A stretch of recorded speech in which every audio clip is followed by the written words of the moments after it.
ಚಂದ್ರನ ಉದಯದಲ್ಲಿ ಆ ಚಂದ್ರನ ಉದಯದಲ್ಲಿ ಕತ್ತಲು ದಿಕ್ಕೆಟ್ಟು ಓಡುವಂತೆ ಮನೆಯ ಸೊಸೆಯಾಗಿ ಬೆಳಗಿದರು ಕಷ್ಟ ಕಾರ್ಪಣದಲ್ಲಿ ಕ್ಷಣಮಾತ್ರದಲ್ಲಿ ದಿಕ್ಕೆಟ್ಟು ಓಡುವಂತೆ ಅಮ್ಮ ನಿನ್ನಂತ ಸಾಧ್ವಿ ಶಿರೋಮಣಿ ಶಿಷ್ಯನ ಪಡೆದದ್ದು ನಂದೇ ಪೂರ್ವದ ಪುಣ್ಯ ತಾಯಿ ಪೂರ್ವದ ಪುಣ್ಯ ಅಮ್ಮ.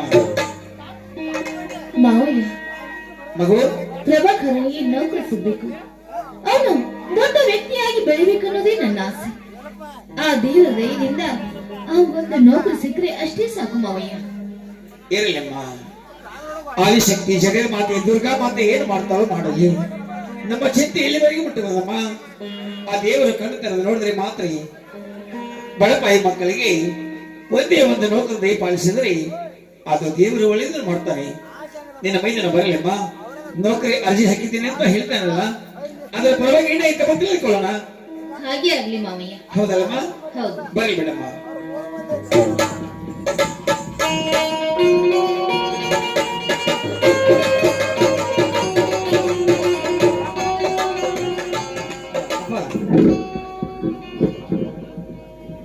ನೋಡಪ್ಪ ಮಗು, ಈ ಸಲ ನನಗೆ ತಾಲೂಕು ಕಚೇರಿ ಹೆಡ್ ಕ್ಲಾರ್ಕ್ ಆಗಿ ಇಂಟರ್ವ್ಯೂ ಬಂದಿದ್ದು ನೋಡಪ್ಪ. ಹೌದಾ? ನಾನು ಇದೇ ತಿಂಗಳು 10ನೇ ತಾರೀಕಿಗೆ ಹೋಗ್ಬೇಕು ಅಪ್ಪ. ಮಗು, ಈ ಸಲ ಮಾತ್ರ ಏನಾದ್ರೂ ಮಾಡಿ ಸ್ವಲ್ಪ ದುಡ್ಡು ಖರ್ಚು ಮಾಡಿ ಹಣ ಖರ್ಚು ಮಾಡಿದಲ್ಲಿ ಈ ಸಲ ನನಗೆ ನೌಕರಿ ಸಿಗೋದು ಖಂಡಿತ ನೋಡಪ್ಪ, ಖಂಡಿತ. ಮಗು ಪ್ರಭಾಕರ ಅಪ್ಪ ಈಗಲೇ ಆ ಕಟುಕ ಪ್ರಕಾಶನ ಕಡೆ ಲಕ್ಷಾಂತರ ಸಾವಿರವಾಗ ಈಗ ಮತ್ತೆ ಹಣ ತೆಗೆದುಕೊಂಡು ಬಾ ಬಸವರಾಜ ಅಂದ್ರೆ ನನ್ನ ಹಿರಿಯ ಮಗ ಎಲ್ಲಿಂದ ತರ್ತಾನಪ್ಪ, ಎಲ್ಲಿಂದ ತರ್ತಾನೆ? ಇರಲಿ, ಆ ದೇವರು ಹೇಗೆ ದಾರಿ ತೋರಿಸುತ್ತಾನೋ ಹಾಗೇ ನಡೆದ್ರಾಯ್ತು. ನೀನು ಲಕ್ಷ್ಯವನ್ನು ಕೊಟ್ಟು ಅಭ್ಯಾಸವನ್ನು ಮಾಡು. ಆ ದೇವರು ಹೇಗೆ ದಾರಿ ತೋರಿಸುತ್ತಾನೋ ಹಾಗೇ ನಡೆದ್ರಾಯ್ತು. ನೋಡಿಯಪ್ಪ ಮಗು, ಬಡತನದಲ್ಲಿ ಬೇಯನ್ನು ಕಲಿತು ಪದವೀಧರನಾದೆ. ಆದ್ರೆ ಲಂಚವನ್ನು ಕೊಡದೆ ನೌಕರಿ ಸಿಗುವುದಿಲ್ಲ ಎಂಬ ಸತ್ಯ ನನಗೆ ಅವತ್ತು ಗೊತ್ತಿದ್ದರೆ ಹೌದಪ್ಪ ಅಪ್ಪ ಮಗು, ಅಂದೇ ನಾನು ಕಲಿಯುವುದನ್ನು ಬಿಟ್ಟು ಅಣ್ಣನೊಂದಿಗೆ ಹೊಲದಲ್ಲಿ ದುಡಿಲಿಕ್ಕೆ ಹೋಗಿ ಬಿಡುತ್ತಿದ್ದೇನಪ್ಪ, ಹೋಗಿ ಬಿಡುತ್ತಿದ್ದೆ. ಈಗಲಾದ್ರೂ ನೌಕರಿಗೆ ಇಟ್ಟು ಬಂದಿದೆ. ಹಣ ಖರ್ಚು ಮಾಡಿದಲ್ಲಿ ನೌಕರಿ ಸಿಗುವುದು ಖಂಡಿತ. ಆದ್ರೆ ನಮ್ಮಂತ ಬಡವರಿಗೆ ಹಣ ಸಹಾಯ ಮಾಡೋರಲ್ಲಪ್ಪ, ಹಣ ಸಹಾಯ ಮಾಡೋರಾಗ. ಪ್ರಭಾಕರ, ನೀನು ಇಷ್ಟೊಂದು ಚಿಂತೆ ಮಾಡ್ತಾ ಇದೀಯಲ್ಲ, ಒಂದು ಮಾತು ನನಗೆ ಹೇಳಿದ್ರೆ ನಾನ್ ದುಡ್ಡಿಗೆ ರೆಡಿ ಮಾಡ್ತಿದ್ನಲ್ಲಪ್ಪ. ನೋಡು, ದುಡ್ಡಿಗೋಸ್ಕರ ನೀನು ಯಾವುದಕ್ಕೂ ಚಿಂತೆ ಮಾಡಬೇಡ. ನನ್ನ ಹತ್ರ 10 ತೊಲೆ ಚಿನ್ನದ ಸರ ಇದೆ. ಅದನ್ನ ಅಡವಿಟ್ಟು ನಿನಗೆ ನೌಕರಿಗೆ ದುಡ್ಡು ಮಾತ್ರ ನಾನೇ ಏರ್ಪಾಡು ಮಾಡ್ತೀನಿ. ಇದೇನಮ್ಮ, ನನ್ನ ನೌಕರಿ ಸಲುವಾಗಿ ನಿನ್ನ ತಾಯಿಯು ನಿನಗೆ ಕೊಟ್ಟ ಆ ಚಿನ್ನದ ಸರವನ್ನು ಮಾರಲು ನೀನು ಸಿದ್ಧರಾದೀನಮ್ಮ. ನಿನ್ನದಂತಹ ವಿಶಾಲವಾದ ಮನಸ್ಸು ಅತ್ತಿಗೆಮ್ಮ. ಚಿಕ್ಕ ವಯಸ್ಸಿನಲ್ಲಿಯೇ ತಾಯಿಯನ್ನು ಕಳೆದುಕೊಂಡ ನನ್ನನ್ನು ನಿನ್ನ ಮಡಿಲಿಗೆ ಹಾಕಿಕೊಂಡು ನನ್ನನ್ನು ಹೆತ್ತ ಮಗಳಿಗಿಂತ ಹೆಚ್ಚಾಗಿ ಜೋಪಾನ ಮಾಡಿದ. ಅದಲ್ಲದೆ ನನ್ನನ್ನು ಸಾಕಿ ಬೆಳೆಸಿ ಓದಿಸಿ ದೊಡ್ಡವನ್ನಾಗಿ ಮಾಡಿ ಈಗಲಾದರೂ ನನ್ನ ನೌಕರಿ ಸಲುವಾಗಿ ಹಣ ಅವಶ್ಯಕತೆ ಬಿದ್ದಾಗ ಆ ಪ್ರೀತಿಯ ಸರವನ್ನು ತ್ಯಾಗ ಮಾಡ್ತೇನೆ ಎಂದು ಹೇಳ್ತಿದ್ದ ನೀನು ನಿಜಕ್ಕೂ ಕರುಣಾಮಯಿಯೇ ಅತ್ತಿಗೆ, ಕರುಣಾಮಯಿ. ನಿನ್ನಂತ ಆತಿಗೆಯನ್ನು ಪಡೆಯಬೇಕಾದ್ರೆ ನಾನು ಪೂರ್ವ ಜನ್ಮದಲ್ಲಿ ಪುಣ್ಯವನ್ನೇ ಮಾಡಿದ್ದೇನಮ್ಮ. ಪ್ರಭಾಕರ, ನನ್ನ ತಾಯಿ ನನಗೋಸ್ಕರ ಚಿನ್ನ ಸರ ಕೊಟ್ಟಿದ್ದಾಳೆ. ಹಾಗೆ ನಾನು ನನ್ನ ಮಗನಿಗೋಸ್ಕರ ನಾನು ಚಿನ್ನ ಸರ ಕೊಟ್ಟಿದ್ದೀನಿ ಅಪ್ಪ. ಬೇರೆ ಉದ್ದೇಶ ಏನೂ ಇಲ್ಲ. ನಿನಗೆ ಒಂದು ನೌಕರಿ ಅಂತ ಸಿಕ್ಕರೆ ಅಂತ ಚಿನ್ನ ಸರವನ್ನು 10 ತೆಗೆದುಕೊಳ್ಳಬಹುದು. ನೀನು ಯಾವುದಕ್ಕೂ ಚಿಂತೆ ಮಾಡಬೇಡಪ್ಪ. ಅಮ್ಮ, ಸತ್ಯವನ್ನು ನುಡಿದ ಮಾಯಿ ಮಾತನ್ನು ತವರು ಮನೆಯಲ್ಲಿ ಕೊಟ್ಟು ಚಿನ್ನ ಸರವನ್ನು ಮಾರಲು ಸಿದ್ಧವಾಗಿರುತ್ತೇನಮ್ಮ. ಇರಲಿಮ್ಮ, ಎಂತ ವಿಷಯವು ನಮ್ಮ ಮನಸ್ಸಮ್ಮ ನಿಂದು. ಮಾವಯ್ಯ, ಪ್ರಭಾಕರನ್ಗಿಂತ ಹೆಚ್ಚಾಗಿ ನನಗೇನು ಇಲ್ಲ. ಅವನು ಚೆನ್ನಾಗಿದ್ರೆ ಅಷ್ಟೇ ಸಾಕು ಮಾವಯ್ಯ. ಅವನು ನಿನಗೆ ಮೈದೂರು ಅಲ್ವೇನಮ್ಮ? ಹೊಟ್ಟಿಲಿ ಹುಟ್ಟಿದ ಮಕ್ಕಳಕ್ಕಿಂತ ಜೋಪಾನ ಮಾಡಿಕೊಂಡು ಬಂದಿರ್ತೀಯಲ್ಲ, ಅವಳಿಗೆ ಆ ಮಕ್ಕಳಿಗೆ ನೀನೇ ತಾಯಿಯಾಗಿ ನಡೆದಿಲ್ಲಮ್ಮ. ಮಾಡಬೇಡಮ್ಮ. ನೋಡಿಯಪ್ಪ ಮಗು, ನನ್ನ ಅತ್ತಿಗೆ ಮಾತಾಡುವ ಮಾತು ಹೀಗಾಗುತ್ತದೆ ಅಂದ್ರೆ ಆ ಚಂದ್ರ ಉದಯದಿಂದ ಹೇಗೆ ಕತ್ತಲೆ ದಿಕ್ಕೆಟ್ಟು ಓಡ್ತಿದೆಯೋ ಸರಿಯಪ್ಪ. ಮನೆಯಲ್ಲಿ ನನ್ನ ಅತ್ತಿಗೆ ಅಂತಹ ಮಹಾನ ಮಕ್ಕಳು ನಾಮಯಾದ ಅತ್ತಿಗೆ ಇದ್ದರೆ ನನ್ನಂತ ಅನಾಥ ಮಕ್ಕಳಿಗೆ ಬಂದ ಕಷ್ಟ ಕಾರ್ಪಣ್ಯಗಳು ಕ್ಷಣ ಮಾತ್ರದಲ್ಲಿ ದಿಕ್ಕೆಟ್ಟು ಓಡ್ತಿದೆಪ್ಪ ಅವಳ ಕರುಣೆಯ ದಯದಿಂದ. ನಿಜವೇ ಇಂತಹ ಅತ್ತಿಗೆಯನ್ನು ಈ ಮನೆಗೆ ಸೊಸೆಯಾಗಿದ್ದಂತ ನೀವೇ ಪುಣ್ಯವಂತರಪ್ಪ. ನನಗೆ ತಾಯಿಯ ಸ್ಥಾನ ತುಂಬಿಕೊಟ್ಟದ್ದು ನನ್ನ ಪೂರ್ಜನ್ಮದ ಪುಣ್ಯ. ಮಗು ಪ್ರಭಾಕರ, ಅಪ್ಪ ಅವಳು ನಿನ್ನ ಅತ್ತಿಗೆ ಅಲ್ಲಪ್ಪ, ನಿನ್ನ ಹೆತ್ತ ತಾಯಿ ಇದ್ದ ಹಾಗೆ ಮಗು, ಹೆತ್ತ ತಾಯಿ ಇದ್ದ ಹಾಗೆ. ಹೌದಪ್ಪ. ತಾಯಿ ಮಗುವಿಗೆ ಮಾಡುವ ಉಪಕಾರವನ್ನು ಈ ಮನೆಗೆ ಬಂದು ನಿನಗೂ ಮಾಡ್ತಿದ್ದಾಳೆ. ಹೌದಪ್ಪ. ಮಗು ಪ್ರಭಾಕರ, ಅಪ್ಪ ನೀನು 6 ತಿಂಗಳ ಕೋರ್ಸ್ಗಳಿಂದಾಗಲೇ ತಾಯಿನ ಕಲಿದುಕೊಂಡು ಅನಾಥನ ಮಗನಪ್ಪ ನೀನು, ಅನಾಥ ಮಗ. ನನ್ನ ಸೊಸೆಯು ತಾಯಿ ಸ್ಥಾನಕ್ಕೆ ನಿಂತುಕೊಂಡು ತನ್ನ ಕೈ ತುತ್ತಿನಿಂದ ಉಣಿಸಿ ತಿನಿಸಿ ನಿನ್ನನ್ನು ಸೊಪ್ಪ ಮಾಡಿಕೊಂಡು ಬಂದಿದ್ದಾಳಪ್ಪ ಈ ತಾಯಿ. ಮಲತಾಯಿ ಮಕ್ಕಳನ್ನು ಹೇಗೆ ಸೊಪ್ಪಾನ ಮಾಡಬೇಕೆಂಬುದನ್ನು ಅರಿತ ನನ್ನ ಸೊಸೆಯು ಅವಳಿಗೆ ನಾನೇನು ಹೆಚ್ಚಾಗಿ ಹೇಳಲು ಹೋಗಿ ಬಿಡಪ್ಪ. ಅನ್ನ ಇನ್ನು ಹೊಲದಿಂದ ಬಂದಿರೇನಪ್ಪ? ಹೊಲಕ್ಕೆ 1-2 ಕೆಲಸ, 10 ಹಲವಾರು ಕೆಲಸಗಳಿರ್ತವೆ. ಆಯ್ತು, ಅವನು ಆಮೇಲೆ ವಿಚಾರ ಮಾಡ್ತಾನೆ. ಆಗ್ಲಪ್ಪ. ಅನ್ನ ಬಂದ ನಂತರ ನನ್ನ ನೌಕರಿ ಬಗ್ಗೆ ಸ್ವಲ್ಪ ಮಾತನಾಡಿ ಅವನನ್ನು ಒಪ್ಪಿಸಿದ್ರೆ ಆಯ್ತಪ್ಪ. ಅನ್ನ ಕೂಡ ಬರ್ಲಿ ಬಿಡಿ. ಆಯ್ತು.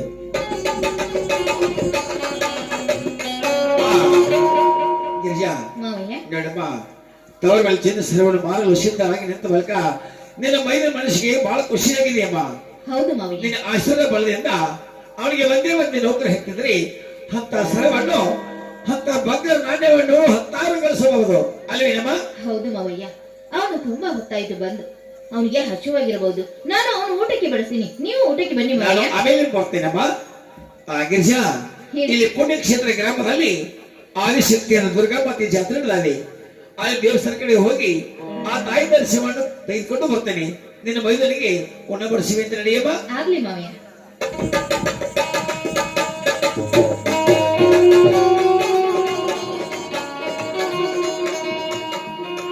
ದೇವಿ ಜಗನ್ಮಾತೆ, ತಾಯಿ ಇಲ್ಲದ ಮಕ್ಕಳಿಗೆ ಬಾಯಿ ಬೈಲಿರುವಂತಹ ಸುದ್ದಿ ಸಾರ್ತಾ ಇದೆ ಅಲ್ಲವೇ? ಮಲತಾಯಿ ಮಕ್ಕಳಿಗೆ ಒಳ್ಳೆಯ ಬುದ್ಧಿಯನ್ನು ಕೊಟ್ಟು ಅವರಿಗೆ ಎಂದೆಂದಿಗೂ ಅಹಭೇದ ಬರಬಾರದಂತೆ ನಡೆದುಕೊಂಡು ಹೋಗಬಹುದು. ದುರ್ಗಾ ಮಾತೆ ತಾಯಪ್ಪ, ಅದು ನಿನ್ನದೇ ಕೊಡಿದೆ ತಾಯಿ, ನಿನ್ನದೇ ಕೊಡಿದೆ.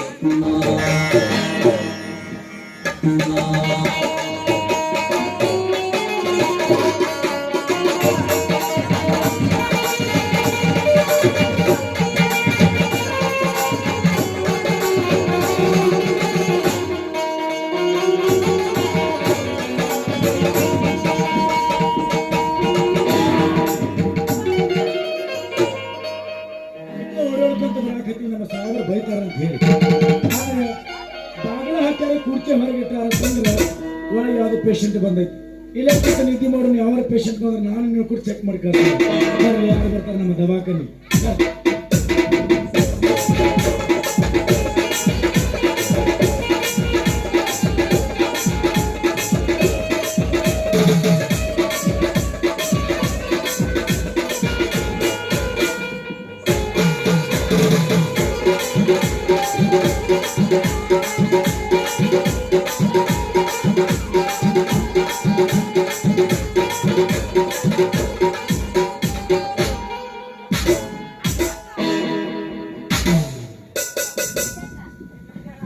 ಮಾರ್ತಿ, ಡಾಕ್ಟರ್ ದವಾಖಾನೆಯಲ್ಲಿ ಇಲ್ವೇ? ಸಾಹೇಬ್ರ ಒಳಗೆ ಅದಾರ್ರಿ, ಒಳಗಡೆ ಇದ್ದಾರ? ಬೇಕಾಗಿಲ್ಲ ಒಯ್ಯೋದು. ಬೇಗ ಡಾಕ್ಟರ್ ಕರಿಲ್ರ? ಅವ್ರನ್ನ ಕರಿಬೇಕನ್ರಿ? ನಾ ಅದೇನ್ರಿಲ್ಲ ಸಾಹೇಬ್ರ, ಅವ್ರ ಒಳಗೆ ಚೆಕ್ ಮಾಡಕ್ ಇಟ್ಟಿರ್ತಾರ. ಬಟ್ ಅವಸರಲ್ಲೇ ಕರೆದ್ರೆ ಬೈತಾರ ಅವರು. ಅನ್ಕದಕ್ಕೆ ಕುರ್ಚಿನ ಕುತ್ಕೋರಿ, ಕುಂದ್ರಿ.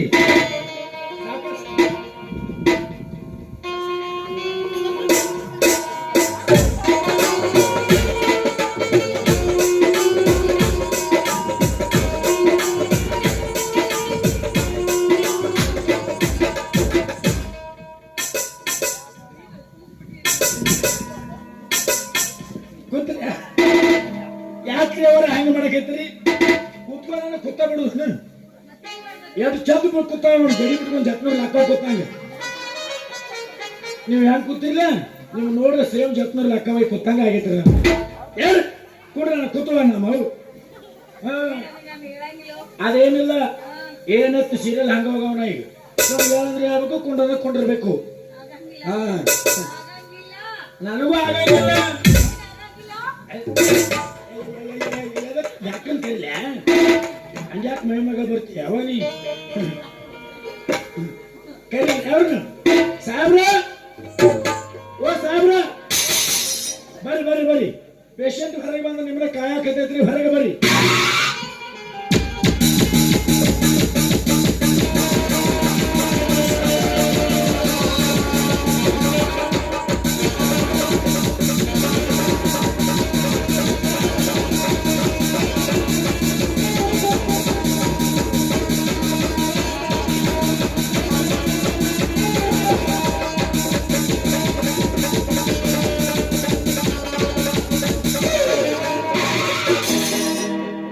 ಅಲ್ಲೋ ಮರ್ಯ ಒಳಗಡೆ ಪೇಷಂಟ್ ಇದ್ದಾವೆ ಹೋಗ್ರಿ ಏನು ಶುಕುಂತ ಬಂದವರು ಪೇಷಂಟ್ ಬಂದಾರ್ರಿ ಯವ್ವ ಡುಬಾ ಕೆರಿ ಬಾಡ್ನಿ ಕೆರದು ಅವನು ಗಾಯ ಮಾಡಿಟ್ಟು ಹಿಂದೆ ಇವತ್ತು ನನಗೆ ಕೆಲಸ ಆಗ್ಬೇಕಾದ್ರೆ ಈ ಮಗನ ಇಲ್ಲಿಂದ ಹೊರಗೆ ಹಾಕಬೇಕು ಯಾಕಂದ್ರೆ ಸಿಂಪೂಜ ಕಡಿ ಬಿಟ್ಟಾಗ ಈ ಮಗ ಹೊರಗೆ ಹಾಕಾನ ಅಂದಾಗ ಈ ಮಗನ ಇಲ್ಲಿಂದ ಕಳಿಸಲೇಬೇಕು ಲೇ ಮರ್ಯ ಮಾರುತಿ ಬಾರ ನಡೆದಿದ್ದೇಳಿ ಹೇಳ್ರಿ ಏನ್ ನೋಡು ಎಷ್ಟು ಸ್ವರ್ಗ ಏನಾಗೈತಿ ನೋಡಿದ ಅರಿಬಿ ಬರ್ಬಿ ಹೆಂಗಿದ ಹೇಳ್ರಿ ಮತ್ತೆ ದಿನ ನಿಂತಿಲ್ರಿ ಊಟ ಇಲ್ರಿ ಹೊಟ್ಟಿಗೆ ಬೇಡವ ಒಳಗೆ ಹೋಗ ಯಾಕಂದ್ರೆ ನೀವು ದಿನ ಊರಿಗೆ ಕರ್ಕೋಬೇಕ್ರಿ ಊಟ ಭಾಳ ಚಂದ ಮಾಡಿಸಿರ್ತೀರಿ ನೀವು ಭಾಳ ನೆನಸ್ಬೇಕ್ರಿ ನೀವು ದಿನ ಒಂದೊಂದು ಊರಾಗ ನಿಮ್ಮನ್ನು ಇಲ್ಲ ಅದೇ ಕಮ್ಮಗೆ ಒಂದು ಊಟಕ್ಕೆ ಮಾಡಿ ಕರ್ಕೊಂಡು ಹೋಗುತ್ತವ ಅವನು ಎಲ್ಲ ಹೇಳಿದ್ರು ಬೇರೆ ಏನು ಮಾಡಿಸ್ಕೊಂಡು ಹೋಗುತ್ತವ ಮಾಡಿಸ್ತು ಒಳಗಡೆ ಹೋಗ ನೀವು ಸಾರು ತುಂಬಿಸಿ ಮರಯ್ಯ ಗಾಡಿ ಹಾದಾಗ 4 ಸಲ ತರಬಿಸಿ ಒಳಗಡೆ ಹೋಗ ಚಾ ಬಿಸ್ಕಿಟ್ ಏನು 10 ಸಲ ತರಬಿಸ್ತೀನಿ ನೋಡು ಗೊತ್ತಿಲ್ಲ ಚಾ ಬಿಸ್ಕಿಟ್ ಆಯ್ತು ಹೋಗ ಒಳಗೆ ಹೋಗ್ರಿ ಹೋಗ್ರಿ ಅವರ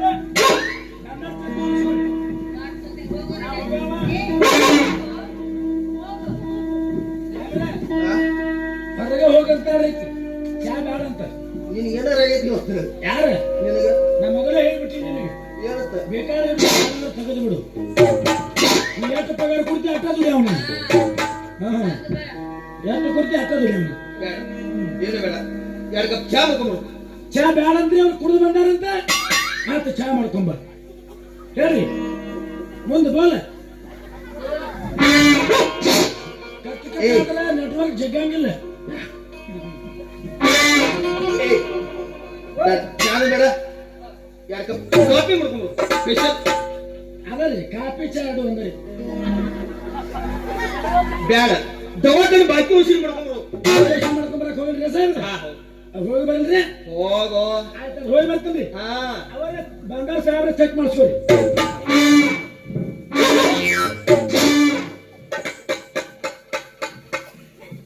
ಮತ್ತೇನು ಸಿಕ್ಕುತ್ತ ಅಂದು ಬಂದು ಭೇಟಿಯಾಗಿ ಹೋದವರು ಇಂದಿನವರೆಗೆ ಫೋನು ಇಲ್ಲ ಒಂದು ಮೆಸೇಜು ಇಲ್ಲ ಫೋನ್ ಹಚ್ಚಿದ್ರೆ ನಾಟ್ ರೀಚಬಲ್ ಅಂತ ಹೇಳ್ತಾ ಇದೆಯಲ್ಲ ಚಿನ್ನ ಏಕೆ ಆರ್ಚನೆ ಅದ್ ನಡ್ರಿ ಚಾಲು ಮಾಡಿದ್ರಿ ನೀವು ಚೆಕ್ ಮಾಡಕ ನಿನಗೆ ಏನು ಹಿಂದೆ ಅದಕ್ಕೆ ಬಂದೇನೆ ಇಲ್ಲ ಬರಬಾರ್ದು ಅಂತಿದ್ರೆ ಯಾಕಂದ್ರೆ ಭಾಳ ನಿಂತು ಬರಕ್ ಹತ್ತಾವು ಅದಕ್ಕೆ ಸುಮ್ಮನೆ ಒಂದ್ ಸ್ವಲ್ಪ ಗಾಡಿ ಚಾವ ಕೊಡ್ರಿ ಬಾಕೇಶ್ ಮಾಡ್ಕೊಂಡ್ ಬರ್ತೀನಿ ಹೋಗಿ ಅಲ್ಲಿ ಪ್ಯಾಂಟ್ನಾಗ ಇಟ್ಟು ತಗೋ ಪ್ಯಾಂಟ್ನಾಗ ಮಾನ್ಯ ಪ್ಯಾಂಟ್ ಇಲ್ಲಿ ಕಡ್ದೈತ್ರಿ ಡೈರೆಕ್ಟ್ ಮಾಡ್ಕೊ ಹೋಗು ಸಾಹೇಬ್ರೆ ಡೈರೆಕ್ಟ್ ಮಾಡ್ರಿ ಲೈಟ್ ಹತ್ತೋದ್ರಿ ಮೊದಲ ನಿನ್ ದನಿಗೂ ಹೋಗೈತಿ ಮತ್ತೆ ನಿನ್ ಲೈಟ್ ಏನ್ ಹತ್ತೋತಿ ಕಾಮಗ ಬಿಟ್ಟು ನೀರು ತಂದು ಕೊಡ್ಬೇಕಲ್ಲ ಬಿಟ್ಟು ನೀರು ತಂದು ಕೊಟ್ರೆ ದನಿ ಇರ್ತಾವು ಯಾರ ಹೆಂಗಿರ್ತೈತಿ ಹಂಗ ಮಾಡಿದ್ರೆ ನೀವು ಡಾಕ್ಟರ್ ಡಾಕ್ಟರ್ ಅಲ್ಲ ಹಂಗಾರ ಏನ್ ಬೇಡ ದವಾಖಾನೆ ಬೇಕು ವಸೂಲಿ ಮಾಡ್ಕೊಂಡ್ರ ಹೋಗು ಹೋಗ್ರ ಸರ್ ಹೋಗ್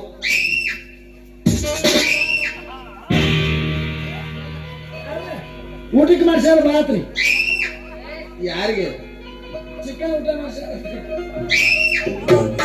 ಅದೇನು ಇಲ್ಲಿ ಹೋಗು ಹೋಗ್ರಿ ಸರ್ ನಾ ಹೋಗ್ಕನ್ರಿ ಆದ್ರೆ ಭಾಳ ಟೆನ್ಷನ್ ಮಾಡ್ಕೊಬೇಡಿ ಚೆಕ್ ಮಾಡಿ ಸಾವಕಾಶ ಯಾಕ ಹೋಗ್ರಿ ಸರ್ ಅಲ್ಕಪ್ಪಲ್ಲಿ ಏನು ಕೊಡಾಕತ್ತಾರ ಅದನ್ನ ಜೋಡಿಸಿ ಕೊಟ್ಟು ಹ್ಞೂ ಅದಕ್ಕೆ ಇಟ್ಕೊತ ಬರ್ರಿ ನಾನು ನಿಮ್ಮ ಕೆಲಸ ನಾ ಮಾಡ್ತೀನಿ ಇಲ್ಲ ಅದು ಜೋಡಿಸು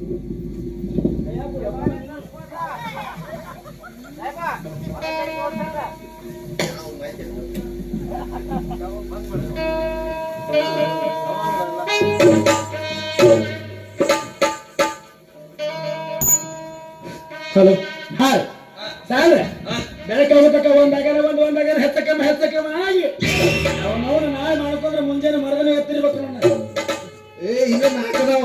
ಆಯ್ತು ಸಾಹೇಬ್ರೆ ನೀವು ಪೇಷಂಟ್ ಚೆಕ್ ಮಾಡ್ರಿ ನಾ ಹೋಗಿ ಬರ್ತೀನಿ ಹೋಗಿ ಬರ್ತಿಲ್ಲ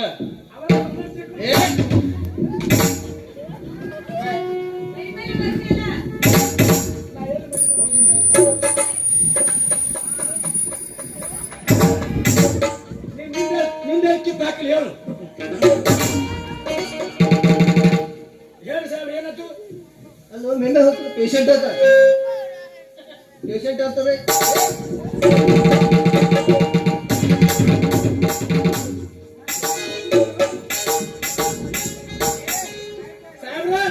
ಒಟ್ಟೆ ನೀವು ಪೇಷಂಟ್ ಚೆಕ್ ಮಾಡ್ತೀರಿಲ್ಲ ನಾ ಬಾಕೇಶ್ ಮಾಡ್ಕೊಂಡ್ರಕ್ ಹೋಗ ಹೊಕ್ಕ ನೀವು ಪೇಷಂಟ್ ಚೆಕ್ ಮಾಡ್ರಿ ಲಘು ಬರ್ತೀನಿ ಕಸ ಹೊಡೆದ್ ನೋಡಿ ದವಾಖಾನೆ ಕಸ ಹೆಂಗ ಬರ್ತದೆ ನಾಳೆ ತಂದು ಒಂದು ಮ್ಯಾಟ್ ಹೋಗಿ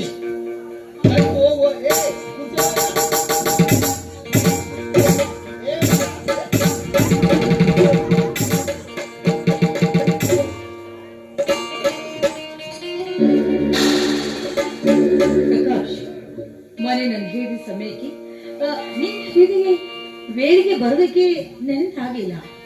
ಹಾಗೇನಾದ್ರೂ ನಿಮ್ಮ ಮನಸ್ಸಿಗೆ ಬೇಜಾರಾಗಿದ್ರೆ ದಯವಿಟ್ಟು ನನ್ನ ತಪ್ಪಂಡು ಕ್ಷಮಿಸಿಬಿಡಿ ಪ್ರಕಾಶ್. ಶಕುಂತಲ, ನಿನ್ನ ಬಗ್ಗೆ ಅಂತೂ ಕ್ಷಮಿಸುವಂತ ವ್ಯಕ್ತಿ ನಾನೆಲ್ಲ. ನೀನು ನನ್ನವಾಗಿ ನನ್ನ ಬಳಿ ಬಂದಾಗ ನಿನ್ನ ಮೇಲೆ ನನ್ನ ಸಿಟ್ಟನ್ನು ಒಂದು ಎಳ್ಳು ಕಾಲಷ್ಟೂ ಇಲ್ಲ. ಆದ್ರೆ ನಾನು ಒಂದು ಮಾತು ಕೇಳಬೇಕಂತ ಮಾಡಿದ್ದೇನೆ. ನಿನ್ನನ್ನು ಕೇಳಬಹುದೇ ಚಿನ್ನ? ಕೇಳಿತು ಅದ್ಯಾವ ಮಾತು ಅಂತ ಧಾರಾಳವಾಗಿ ನನ್ನ ಮುಂದೆ ಕೇಳಬಹುದು. ಶಕುಂತಲ, ನಾನು ಒಂದು ಮುಖ್ಯವಾದ ಕೆಲಸ ಕಾರ್ಯಕ್ಕೆ ಕೈ ಹಾಕಿದ್ದೀನಿ. ಅದಕ್ಕಾಗಿ ನನಗೂ ಕೂಡ ತುಂಬಾ ದುಡ್ಡಿನ ಅವಶ್ಯಕತೆ ಇದೆ. ಈ ನಿನ್ನ ಕೊಳ್ಳ 10 ತೊಲೆ ಚಿನ್ನ ಸರ ಎಂದು ನನ್ನ ಕೈಗೆ ಕೊಡಬೇಕು ಚಿನ್ನ.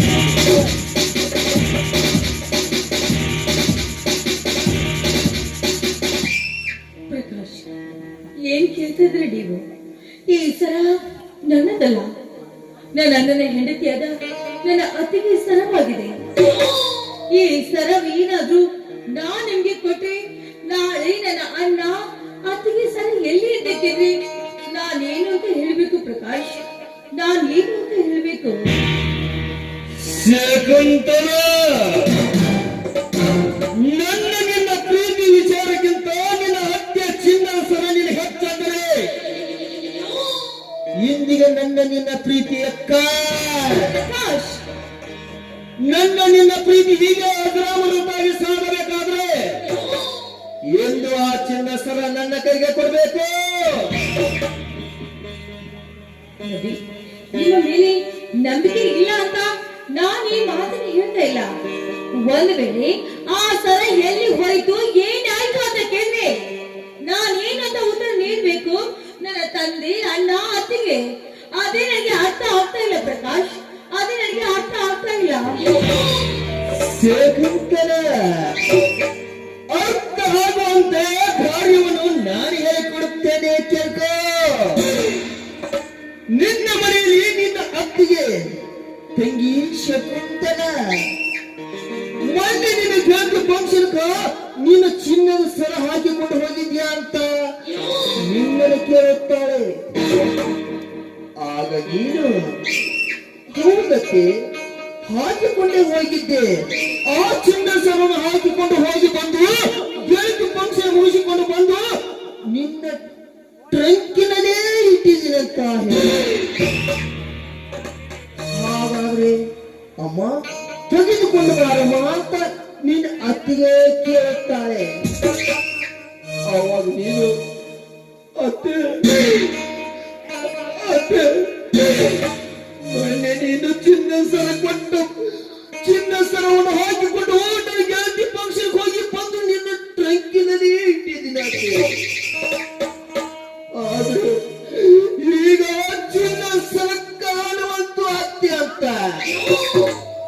ಎರಡೇ ಎರಡು ಕಣ್ಣೀರು ಹಾಕಿ ಬಿಡು. ಆಮೇಲೆ ನಿನ್ನ ಅಣ್ಣ ಬರುತ್ತಾನೆ. ಏನು ಮಾತಂಗಿ ಮನೆಯಲ್ಲಿದ್ದ ಚಿನ್ನ ಸರವನ್ನು ಎಲ್ಲಿಗೆ ಹೋಗಿದ್ದೇಮ? ನೀನೇ ಎಲ್ಲರೂ ಮರೆತಿಟ್ಟಿದ್ದೇನ ಮಾತ? ನಿಮ್ಮ ಅಣ್ಣ ಕೇಳ್ತಾನೆ. ಅವಾಗ ಅಣ್ಣ ಅತ್ತಿ ಕೊಟ್ಟ ಚಿನ್ನ ಸರವನ್ನು ನನ್ನ ಗೆಳತಿಯ ಬರ್ತಡಿಗೆ ಹಾಕಿಕೊಂಡು ಬಂದು ಅತ್ಯ ಕೇಸರಿಯಲ್ಲಿ ಇಟ್ಟಿದ್ದೀನಿ ಅಣ್ಣ. ಆದ್ರೆ ಈಗ ನೋಡಿದ್ರೆ ಅತ್ಯ ಚಿನ್ನ ಸರನೇ ಇಲ್ಲ ಅಣ್ಣ. ಅವ 4 ಹನಿ ಕಣ್ಣೀರು ಹಾಕಿ ಬಿಡುದು ಮುಗಿತು. ಆಮೇಲೆ ನನ್ನ ಕೆಲಸ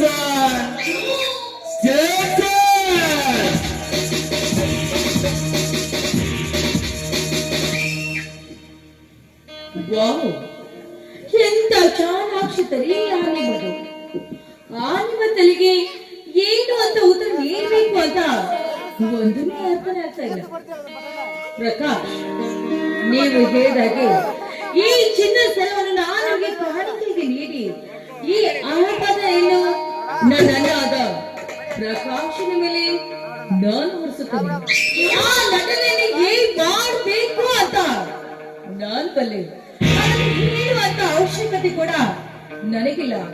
ಒಟ್ಟಿನಲ್ಲಿ ನಿಮ್ಮ ಪ್ರೀತಿ ನಿಜವಾದ ಪ್ರೀತಿ ಅಂತ ನಂಬಿ ಈ ನನ್ನ ಅತ್ತಿಗೆಯ ಹತ್ತಿರ ಚಿನ್ನ ಸರವನ್ನು ನಾನು ನಿಮಗೆ ಕಾಣಿಕೆಗೆ ಕೊಡ್ತಾ ಇದ್ದೀನಿ. ಬಟ್ ಇದರಲ್ಲಿ ಯಾವುದೇ ರೀತಿಯಾದ ಮೋಸ ತಾನೆ? ಚಿನ್ನ, ಇವತ್ತು ನಾನು ಕಷ್ಟ ಕಾಲ ಬಂದಿದ್ದಾಗ ನೀನು ಚಿನ್ನ ಸರ ಕೊಟ್ಟಿದ್ದೆ ನಿಜವಾದ್ರೆ ಮುಂದೂ ಸಹ 10 ಚಿನ್ನ ಸರ ಕೊಳ್ಳೆ ಹಾಕುವ ಮಾಡಿಸಿ ಹಾಕುವ ಜವಾಬ್ದಾರಿ ನನ್ನದು. ಏಕೆ? ನನ್ನ ಮಾತಿನ ಬಗ್ಗೆ ನಿನಗೆ ನಂಬಿಕಿಲ್ಲವೇ? ಧಾರಾಳವಾಗಿ ಇದೆ. ಹಾಗಿದ್ದ ಮೇಲೆ ಮತ್ತೇನಿದ್ದನಾ? ತೆಗೆದುಕೊಳ್ಳಿ ಈ ಸರವನ್ನು.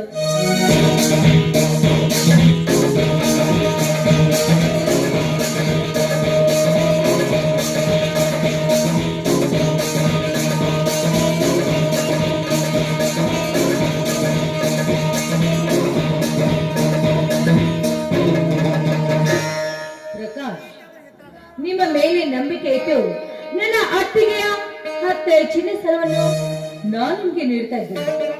ಆದ್ರೆ ನನ್ನ ಪ್ರೀತಿಗೆ ಯಾವತ್ತು ಮೋಸ ಅನ್ನೋದು ಆಗ್ಕೊಡುದು. ತೆಗೆದುಕೊಳ್ಳಿ.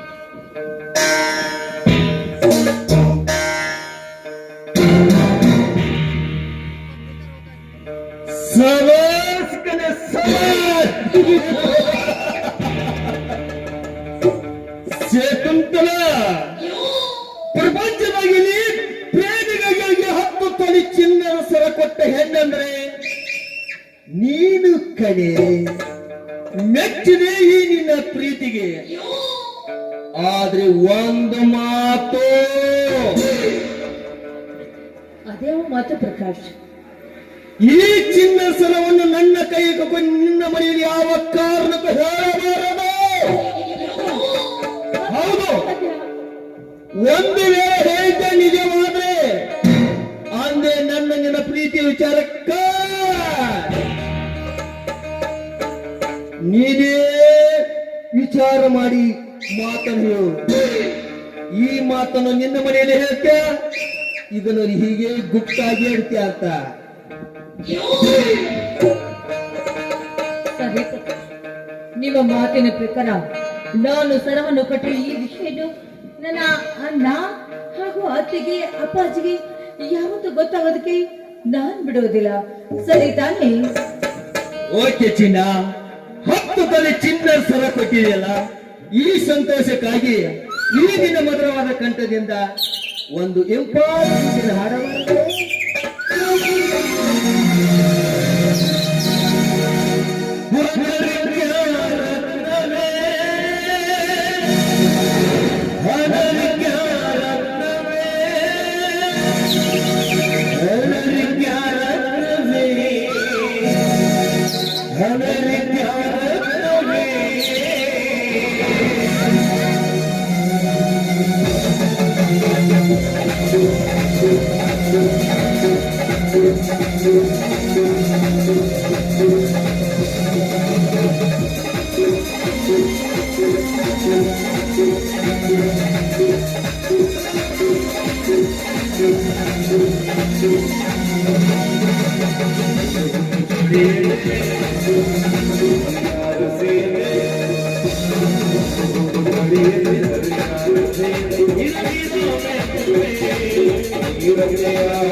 ನಾ ಇನ್ನು ಹೋಗ್ ಬರ್ಲಿ.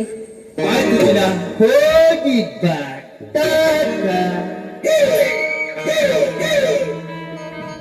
ಓಕೆ ರಕ್ಷ, ನೀವು ಹೇಳಿದ ಮಾತಿನ ಪ್ರಕಾರದಂತೆಯೇ ಆ ಸರದ ವಿಷಯವಾಗಿ ಮನೆಯಲ್ಲಿ ದೊಡ್ಡ ರಾದಂತವನ್ನೇ ಎಬ್ಬಿಸಿ ನಿನ್ನ ಸಲದ ಆಪಾದನೆಯನ್ನು ಆನನ ಮೇಲೆ ಹೊರಿಸಿ ಆಮೇಲೆ ಮತ್ತೆ ನಮ್ಮಿಬ್ಬರ ಬೇಟೆ. ಓಕೆನಾ? ಓಕೆ ಚಿನ್ನ.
ದಿವಸ ಇದೇ ಊರಲ್ಲಿ ಇದೇ ರಸ್ತೆಯಲ್ಲಿ ನಿನ್ನ ಕೈಗೆ ಭಿಕ್ಷೆ ಪಾತ್ರೆ ಕೊಟ್ಟು ನಾನು ಭಿಕ್ಷೆ ಬೆಳಗ್ಗೆ ಹೋಗ್ತಲಿಲ್ಲ. ನನ್ನ ಹೆಸರು ಮಹಾವಂಚಕ ಪ್ರಕಾಶ್ ಡಾಕ್ಟರ್